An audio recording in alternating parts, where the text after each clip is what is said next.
തുരുമ്പ് പിടിച്ച ഹൃദയത്തിനെ എങ്ങനെയാണ് ശുദ്ധിയാക്കുക എന്ന് നബി സല്ലല്ലാഹു അലൈഹി വസല്ലം തങ്ങളോട് സഹാബത്ത് ചോദിച്ചപ്പോൾ അല്ലാഹു റസൂൽ പറഞ്ഞ മറുപടി ബി തിലാവത്തിൽ ഖുർആൻ എന്നാണ്. ഖുർആൻ പാരായണം കൊണ്ട് എന്നാണ് പറഞ്ഞത്.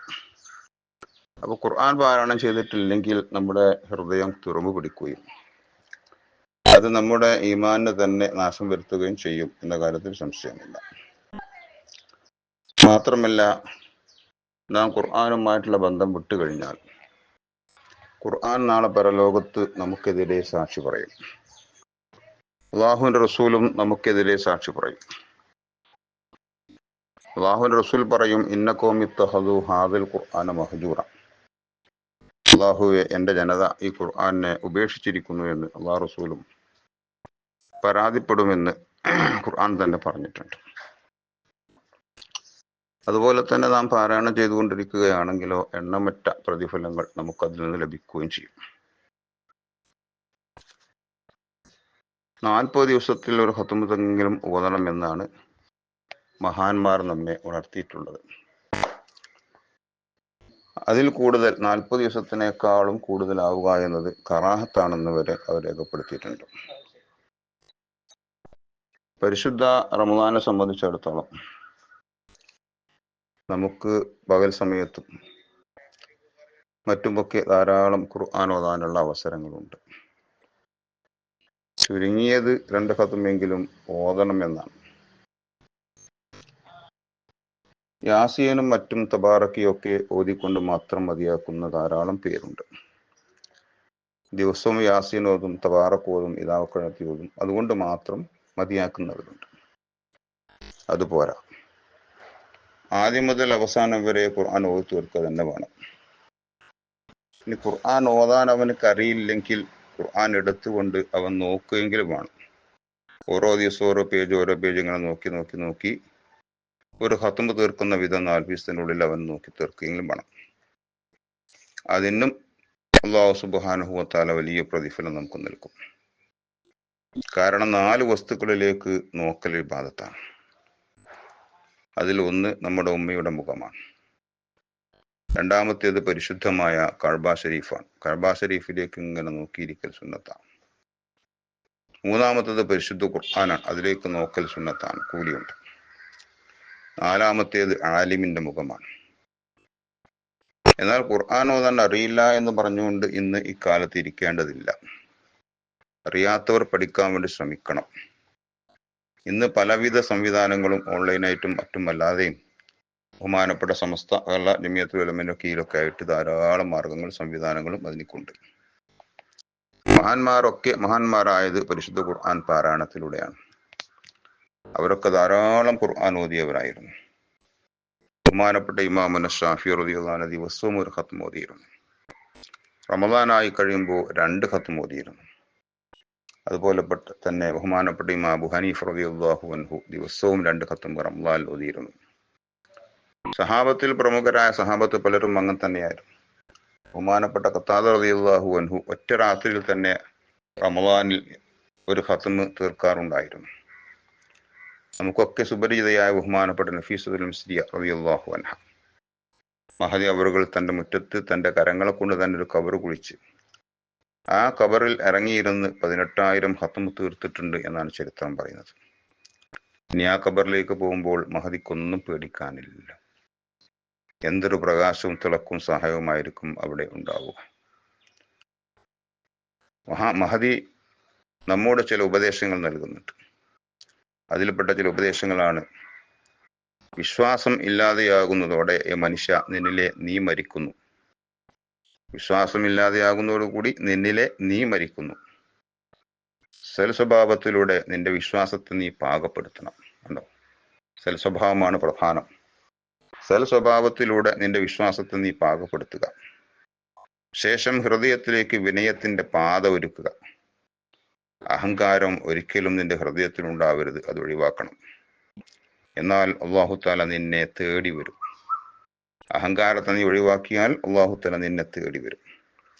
അല്ലാ എന്ന് എപ്പോഴും വിളിച്ചുകൊണ്ട് നടക്കുന്ന നീ അള്ളാഹുവിനെ കണ്ടെത്താൻ എന്താണ് ചെയ്തത് എന്ന് ഓരോ സമയത്തും ഓരോ സെക്കൻഡിലും നീ ആലോചിക്കേണ്ടതാണ്. എന്ന് മഹദി നമ്മോട് ഉപദേശിക്കുകയാണ്. വല്ലാത്ത അർത്ഥവത്തായ ഒരു ഉപദേശമാണ് മഹദി നമുക്ക് നൽകിയിട്ടുള്ളത്. ഇതുപോലത്തെ മഹാന്മാരൊക്കെ പരിശുദ്ധ ഖുർആനുമായിട്ടുള്ളവരുടെ ബന്ധം, ഖുർആൻ കൊണ്ട് മാത്രം സംസാരിക്കുന്നവർ വരെ മുൻഗാമികൾ ഉണ്ടായിരുന്നു. അവരോട് എന്ത് ചോദിച്ചാലും അതിന്റെ മറുപടി പറയുന്നത് വരെ പരിശുദ്ധ ഖുർആൻ കൊണ്ടായിരുന്നു. അത്രമാത്രം അഗാധമായ ബന്ധം ഖുർആനുമായി അവർ സ്ഥാപിച്ചിരുന്നു. കാരണം ഖുർആൻ ഓതുന്നതിന് നിരവധി നേട്ടങ്ങളുണ്ട്. ഞാൻ നേരത്തെ പറഞ്ഞതുപോലെ തന്നെ ഒന്നാമത്തെ നേട്ടം വിശ്വാസത്തിന് ശക്തി കൂടുക എന്നാണ്. ഹൃദയം ശുദ്ധിയാവുകയും ഹൃദയത്തിന്റെ തുരുമ്പുകളും ഹൃദയത്തിന്റെ മലിനമായ അവസ്ഥകളും ഇല്ലാതെയാക്കും എന്നാണ്. രണ്ടാമത്തെ സ്വഭാവം സംസ്കരിക്കും എന്നാണ്. നമ്മുടെ ഹൃദയത്തിൽ വരാവുന്ന കിബർ, അതുപോലെ തന്നെ ഹുജുബ്, റിയാ, ഹസദ് പോലത്തെ എല്ലാ ദുസ്വഭാവങ്ങളെയും ഖുർആൻ പാരായണം ഇല്ലാതെയാക്കും. എന്നിട്ടോ ഹൃദയത്തിൽ അലിവും സ്നേഹവും അനുകമ്പയും വർദ്ധിപ്പിക്കും. അതുപോലെ തന്നെ പരിശുദ്ധ ഖുർആൻ പാരായണം അധികമാക്കുന്നത് കൊണ്ട് അള്ളാഹുവിന്റെ സാമീപ്യം നേടും. അഹ്ലുൽ ഖുർആനി അഹ്ലുല്ലാഹ് എന്നാണ്. ഖുർആന്റെ അഹ്ലുകാർ അള്ളാന്റെ കുടുംബമാണ് എന്നാണ് ഹദീസിൽ മുത്തുനബി സ്വല്ലല്ലാഹു അലൈഹി വസല്ലം പറഞ്ഞത്. അഹ്ലുൽ ഖുർആനി, ഖുർആന്റെ അഹ്ലുകാർ അഹ്ലുല്ലാഹി വ ഖാസത്തുഹു, അള്ളാന്റെ കുടുംബക്കാരും അള്ളാന്റെ പ്രത്യേകക്കാരുമാണ് എന്നാണ്. അതുപോലെ തന്നെ ഖുർആൻ പാരായണം അധികരിപ്പിക്കൽ അറുതലിൽ ഉംറുണ്ടല്ലോ, അത്തും വിത്തും വരുന്ന പ്രായം, ആ അത്തും വിത്തും ഉണ്ടാകുന്ന അവസ്ഥയെ തൊട്ട് നമ്മെ തടയും. എത്ര കാലം ജീവിച്ചാലും എത്ര പ്രായമായാലും അത്തും വിത്തുമാകുന്ന, ബുദ്ധി നശിച്ചു പോകുന്ന കുട്ടികളെപ്പോലെ ആയിത്തീരുന്ന ആ അവസ്ഥ പരിശുദ്ധ ഖുർആൻ ഓതൽ നമ്മെ തടയും. അതിനെല്ലാം പുറമേ ഖബറിൽ പരിശുദ്ധ ഖുർആൻ നമുക്ക് കൂട്ടാളിയാകും. അവിടെ കൂട്ടാളികൾ ആരുമില്ലല്ലോ. ഹാത്തിമുൽ അസ്സം റളിയല്ലാഹു അൻഹു പറഞ്ഞതുപോലെ പരിശുദ്ധ ഖുർആനാണ് അവിടെ നമുക്ക് കൂട്ടുകാരനാവുക. അതുപോലെ തന്നെ പരിശുദ്ധ ഖുർആൻ അന്ത്യദിനത്തിൽ നമുക്ക് അനുകൂലമായി സാക്ഷിയാവുകയും ചെയ്യും.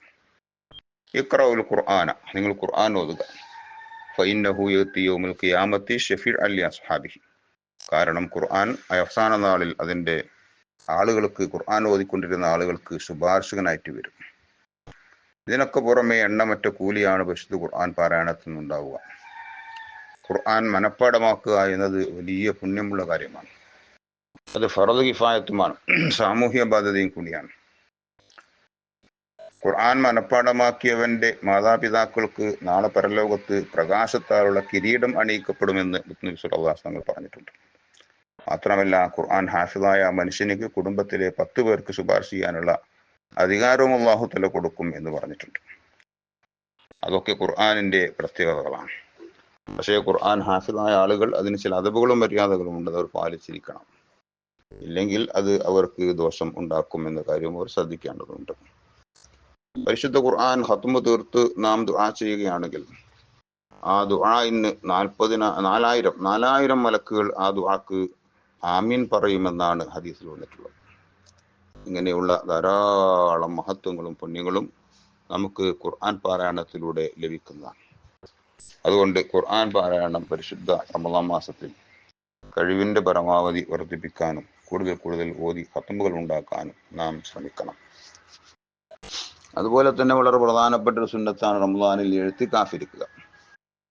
എഴുത്തിക്കാഫിരിക്കലും വളരെ പ്രധാനപ്പെട്ടതാണ്. വലാ തുബാശിറൂഹുന്ന വഅൻതും ആകിഫൂന ഫിൽ മസാജിദ് എന്നാണ് നോമ്പുകാരെ കുറിച്ച് അല്ലാഹു പറഞ്ഞത്. നിങ്ങൾ പള്ളിയിൽ എഴുത്തിക്കാഫിരിക്കുന്നവരായിരിക്കുമല്ലോ എന്ന്. അതുകൊണ്ട് തന്നെ ഭാര്യമാരെ സ്പർശിക്കരുത് എന്ന് പറഞ്ഞു. പള്ളിയിൽ എഴുത്തിക്കാഫിരിക്കുന്നവരായിരിക്കും നോമ്പിന് എഴുത്തിക്കാഫ് ഷർത്താണെന്ന് വരെ, എഴുത്തിക്കാഫിന്റെ നോമ്പ് ഷർത്താണെന്ന് വരെ ചില പണ്ഡിതന്മാർ പറഞ്ഞിട്ടുണ്ട്. അപ്പൊ എത്തികാഫ് നോമ്പുമായി ബന്ധപ്പെട്ട വലിയൊരു ഇബാദത്താണ് എന്ന കാര്യത്തിൽ സംശയമില്ല. അല്ലാഹുവിന്റെ റസൂൽ പറഞ്ഞു, മനിഅ്തഖഫ യൗമൻ, ഒരു ദിവസം ഒരാൾ എത്തിക്കാഫിരുന്നാൽ ഇബ്തിഗാ വജ്ഹില്ല, അള്ളാഹിന്റെ വജ്ഹിനെ തേടിക്കൊണ്ട് ഒരു ദിവസം ഒരാൾ എത്തിക്കാഫിരുന്നാൽ ജഅലല്ലാഹു ബൈനഹു വബൈനൻ നാരി സലാസ ഖനാദിക, അവന്റെയും അള്ളാഹ് നരകത്തിന്റെയും ഇടയിൽ അള്ളാഹു സുബ്ഹാനഹു വ തആല 3 കിടങ്ങുകൾ ഉണ്ടാക്കും. 3 കിടങ്ങുകൾ അവന്റെ നരകത്തിന്റെ ഇടയിൽ അള്ളാഹു ഉണ്ടാക്കും. ഓരോ കിടങ്ങുകളും അബ്അദുമാബൈൻ ഖാഫിഖൈനി, മശ്രിഖ് മഗ്രിബിന്റെ അടിയിലുള്ള ദൂരത്തേക്കാളും കൂടുതൽ ദൂരമുള്ളതായിരിക്കും എന്ന് പറഞ്ഞാൽ നരകത്തിന്റെ അയലത്ത് പോലും അവനെത്തൂല എന്നാണല്ലോ എനിക്കർത്ഥം. അത്രയും മഹത്വമുള്ള ഒരു സംഗതിയാണ് ഇത്തികാഫ്. അല്ലാഹു റസൂൽ മറ്റൊരു ഹദീസിൽ പറഞ്ഞു, വഹുവ യഅ്തകിഫു ദുനൂബ, ഇത്തികാഫിറ്റുന്നവൻ എല്ലാ കുറ്റങ്ങളും ദോഷങ്ങളും ഒക്കെ വർജിച്ച് ഒഴിവായിട്ട് ഇങ്ങനെ ഇരിക്കുകയാണ്. എത്തിക്കാഫിലൊരു കുറ്റം അവൻ്റെ ഒക്കുന്നുണ്ടാവില്ലല്ലോ. ആ എത്തിക്കാഫിൽ എല്ലാ കുറ്റങ്ങളും അവൻ തടഞ്ഞു വെച്ചുകൊണ്ടും ഒഴിവാക്കിക്കൊണ്ടും അവൻ വർജിച്ചുകൊണ്ടും ഇരിക്കുന്നു. അതുകൊണ്ട് തന്നെ യുസാലഹുബിൽ ഹസനാത്തി കുല്ലിഹ, എല്ലാവിധ നന്മകളും ചെയ്യുന്ന പ്രതിഫലം അവനക്ക് കിട്ടിക്കൊണ്ടേയിരിക്കും. വെറുതെ എങ്ങനെ ഇരുന്നാലും എല്ലാവിധ നന്മകളും, ദിക്റുകൾ, അതുപോലെ നമസ്കാരങ്ങൾ പോലത്തെ എല്ലാവിധ നന്മകളും ചെയ്തുകൊണ്ടിരിക്കുന്ന പ്രതിഫലം അവനക്ക് കിട്ടിക്കൊണ്ടേയിരിക്കും. ഇന്ന് പല ആളുകളും തീരെ ശ്രദ്ധിക്കാത്ത ഒരു സുന്നത്താണ് ഇത്തിക്കാഫ്. പള്ളിയിൽ വരുന്നവരുണ്ടാകും, നിസ്കരിക്കുന്നവരുണ്ടാവും, പോകുന്നവരുണ്ടാവും. പക്ഷെ ഈ ഇത്തിക്കാഫ് എന്ന ഒരു സംഗതി അവരുടെ മനസ്സിൽ എപ്പോഴൊന്നും ഓർമ്മ ഉണ്ടാവില്ല. പള്ളിയിൽ കയറുമ്പോഴൊക്കെ നിയ്യത്ത് ചെയ്താൽ മാത്രമേ ഇത്തിക്കാഫിന്റെ കൂലി കിട്ടുകയുള്ളൂ. പള്ളിയിൽ കയറുമ്പോഴേക്ക് തന്നെ നബയ്തുൽ ഇത്തിക്കാഫ് ഫി ഹാദൽ മസ്ജിദി ലില്ലാഹി തആല എന്ന് അവൻ നിയ്യത്ത് ചെയ്യണം. പക്ഷെ ഈ നിയ്യത്ത് ഇന്ന് മിക്ക ആളുകളും അത് ഓർമ്മിക്കാറില്ല, അവരുടെ ശ്രദ്ധയിൽ അത് ഉണ്ടാവാറുമില്ല. അതുകൊണ്ട് ഈ പ്രധാനപ്പെട്ട സുന്നത്ത് അവർക്ക് ഒഴിവായി പോവുകയാണ്. ഈ ഒരൊറ്റ നിയ്യത്ത് ചെയ്തുകൊണ്ട് പള്ളിയിൽ ഇരുന്നാലും കടന്നാലും നടന്നാലും ഒന്നും ചെയ്തിട്ടില്ലെങ്കിലും ഉറങ്ങിയാലും അവനക്ക് കൂലി കിട്ടിക്കൊണ്ടേയിരിക്കുകയാണ്. ഇത്തികാഫ് നബി സല്ലല്ലാഹു അലൈഹി വസല്ലം തങ്ങൾ റമദാനിന്റെ അവസാനത്തെ 10 ആ ദിവസങ്ങൾ മുഴുവനും പള്ളിയിൽ ഇത്തികാഫിരിക്കുമായിരുന്നു. ഹാജത്തുൽ ലിസ, ഒരു മനുഷ്യനിക്ക് അനിവാര്യമായ മൂത്രമൊഴിക്കുക, കക്കൂസിൽ പോവുക, അല്പം ഭക്ഷണം കഴിക്കുക പോലത്തെ അനിവാര്യമായ കാരണങ്ങൾക്ക് വേണ്ടിയല്ലാതെ ഒരിക്കലും തങ്ങൾ പുറത്തു വരാറില്ല. സല്ലല്ലാഹു തങ്ങളെ പോലെ തന്നെ മഹാന്മാരായ സഹാബത്തും റമദാനിന്റെ അവസാനത്തെ 10 മുഴുവനും ഇത്തികാഫിരിക്കുമായിരുന്നു. ബഹുമാനപ്പെട്ട ഇമാമുന മാലിക് റളിയല്ലാഹു തആല അൻഹു തങ്ങൾ, മദ്ഹബിന്റെ ഇമാമുകൾപ്പെട്ട പ്രസിദ്ധനായ ഇമാം മാലിക് റളിയല്ലാഹു അൻഹു, അദ്ദേഹത്തിന് എന്തെല്ലാം ജോലികളുണ്ടായിരുന്നു. അദ്ദേഹം മുഫ്തി ആയിരുന്നു, അദ്ദേഹം ഹദീസ് പഠിപ്പിക്കുന്ന ആളായിരുന്നു, ഫിഖ് പഠിപ്പിക്കുന്ന ആളായിരുന്നു, മദീനയിലെ സകല പ്രശ്നങ്ങൾക്കും തീരുമാനം എടുക്കുന്ന ആളായിരുന്നു. അതെല്ലാം മാറ്റിവെച്ചുകൊണ്ട് അദ്ദേഹം റമദാനിന്റെ അവസാന 10 പള്ളിയിൽ ഇത്തികാഫിൽ മാത്രം മുഴുക പതിവായിരുന്നു എന്ന് ചരിത്രത്തിൽ കാണാം. മറ്റുള്ള കാര്യങ്ങളൊന്നും അന്ന് അദ്ദേഹം ചെയ്യില്ല. അതുപോലെ തന്നെ റസൂൽ മാത്രമല്ലല്ലോ, എന്തെല്ലാം മദീനയിൽ ഭരണകർത്താവാണ്, കുടുംബനാഥനാണ്, എല്ലാവരുടെയും പ്രശ്നങ്ങൾ പരിഹരിക്കേണ്ട ആളാണ്, പല കാര്യങ്ങൾ ശ്രദ്ധിക്കേണ്ട ആളാണ്. പക്ഷെ അതൊക്കെ ഒഴിവാക്കിക്കൊണ്ട് റമദാനിന്റെ അവസാന 10 റസൂൽ പള്ളിന്റെ ഒരു മൂലയിൽ ചെറിയ ഒരു ടെന്റ് കെട്ടി ആ ടെന്റിൽ ഇത്തികാഫിലായി തന്നെ ഇരിക്കുമായിരുന്നു. അള്ളാഹുവിന്റെ റസൂലിന്റെ ഭാര്യമാരും അള്ളാഹു റസൂലിന്റെ കാലശേഷം അങ്ങനെ ഇത്തികാഫിരുന്നിരുന്നു എന്ന് ചരിത്രത്തിൽ കാണാം. സ്ത്രീകൾക്കും ഈ ഇത്തികാഫ് സുന്നത്ത് തന്നെയാണ്. പക്ഷേ പരപുരുഷന്മാരോടൊപ്പം അവർ പള്ളിയിൽ പോകുന്നതും അവിടെ ഇരിക്കുന്നതുമൊക്കെ അവർക്ക് പുണ്യകരമായ കാര്യമല്ല. അതുകൊണ്ട് തന്നെ കുടുംബപള്ളി, അവർക്കൊരു കുടുംബപള്ളി ഉണ്ടെങ്കിൽ, അവരുടെ മുറ്റത്തോ മറ്റൊക്കെ കുടുംബപള്ളി ഉണ്ടെങ്കിൽ അവിടെ അവർക്ക് ഇത്തികാഫിരിക്കാം. ഇനി അതുമല്ലെങ്കിൽ അവർക്ക് അവരുടെ വീട്ടിൽ തന്നെ ഇത്തികാഫിരിക്കാനുള്ള സംവിധാനം ഉണ്ടാക്കാം, അതിന് വിരോധമില്ല. അതെന്താ, മുസല്ലയെ പള്ളിയാക്കുക എന്നൊരു സംവിധാനമുണ്ട്. നമ്മുടെ ഫിഖിന്റെ പണ്ഡിതന്മാരൊക്കെ പറഞ്ഞ ഒരു സംവിധാനമാണ്. ഒരു മുസല്ലയോ അല്ലെങ്കിൽ ഒരു വിരിപ്പോ ഒരു പുതപ്പോ എന്തെങ്കിലും ഒരു വസ്തു ഒരു സ്ഥലത്ത് സ്ഥിരമായിട്ട് വെക്കാം. എന്ന് പറഞ്ഞാൽ ഒട്ടിച്ചു വെക്കാം. ഒരു മുസല്ല ഒട്ടിച്ചു വെക്കാം. അത് ഒട്ടിക്കാല പല സംവിധാനങ്ങളുണ്ടല്ലോ. ഒരു മുസല്ല ഒരു സ്ഥലത്ത് ഒട്ടിച്ചു വെക്കാം, പിന്നെ എടുക്കുകയും ചെയ്യാൻ പറ്റും. ആ നിലക്ക് ഒട്ടിക്കുന്ന എത്രയോ സംവിധാനങ്ങളുണ്ട്. അങ്ങനെ ആ മുസല്ല ഒട്ടിച്ചു വെച്ചതിന് ശേഷം ആ മുസല്ലയെ പള്ളിയായിട്ട് വഖഫ് ചെയ്യാം. ഈ മുസല്ലയെ ഞാൻ പള്ളിയായിട്ട് വഖഫ് ചെയ്തിരിക്കുന്നു എന്ന് പറഞ്ഞാൽ അത് പള്ളിയായിട്ട് മാറും. പിന്നെ ആ മുസല്ലയിൽ നിൽക്കുമ്പോഴൊക്കെ പള്ളിയിൽ നിൽക്കുന്നതിന്റെ വിധിയാണ്. അവർക്ക് ഇത്തികാഫിന്റെ കൂലി കിട്ടും. നിയ്യത്ത് ചെയ്താൽ ഇത്തികാഫിന്റെ കൂലി കിട്ടും. അശുദ്ധിയുള്ളവരോ വലിയ അശുദ്ധിയുള്ളവരോ അതുപോലത്തെവരൊന്നും അതിൽ കയറാനിരിക്കാനൊന്നും പാടില്ല. പള്ളിന്റെ എല്ലാ വിധിയായിരിക്കും. എന്നാൽ ഒട്ടിച്ചു വെച്ചതിന് ശേഷം പിന്നെ അതിനെ എടുക്കുന്നതിനോ പിന്നെ അങ്ങോട്ടും ഇങ്ങോട്ടും നീക്കം ചെയ്യുന്നതിനോ വിരോധവും ഇല്ല. ആ വഖഫ് ചെയ്യുന്ന സമയത്ത് അത് മസ്ബൂത്തായിരിക്കണം, സ്ഥിരമാക്കപ്പെട്ടതായിരിക്കണം എന്ന് മാത്രം. ഇങ്ങനെയുള്ള സംവിധാനം സ്ത്രീകൾക്കുണ്ട്. ഇതൊക്കെ റമദാൻ നമുക്ക് ചെയ്യാവുന്ന പ്രശ്നമില്ലാത്ത ബുദ്ധിമുട്ടില്ലാത്ത കാര്യങ്ങളാണ്. അല്ലാഹു സുബ്ഹാനഹു വ തആല പരിശുദ്ധമായ റമദാൻ മാസത്തിൽ പുണ്യകർമ്മങ്ങൾ കഴിവതും വർദ്ധിപ്പിക്കാൻ അല്ലാഹു തൗഫീഖ് ചെയ്യട്ടെ. ആമീൻ ബിറഹ്മതിക യാ അർഹമർ റഹീം.